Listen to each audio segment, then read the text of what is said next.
যতই না করুক তাও এটা করছে না খালি হ্যাঁ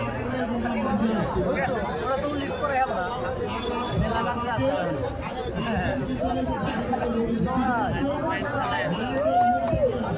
আমি আইছি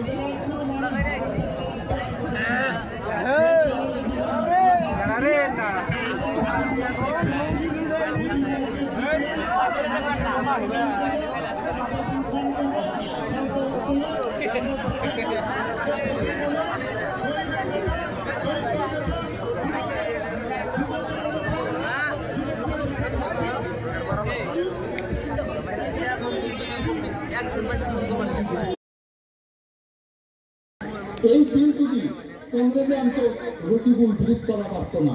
এটা রকিবুলের দোষ না, এটা আইন, এটা নিয়ম। যখন রুলিং পার্টি কোন একটা বিল আনে ওই পার্টি এমপি তা বিরোধ করতে পারে না। চাইছিলাম বিজেপি গভর্নমেন্ট না হোক, আত্মার কথা লাগবে আপনাদের। আমিও চাইছিলাম সরকারটা হয়তো বা কংগ্রেসই হোক, সহযোগী দলে বদরুদ্দিন থাকুক। আজকে যদি 243টা সিট বিজেপি পাইছিল, আজকে আমরা কোনোদিন বিজেপি গভর্নমেন্ট চাই না, তারপরেও যদি বিজেপি গভর্নমেন্ট হয় তাহলে তো আর উপায় থাকে না। আজকের দিনে কোনো কারণবশত যদি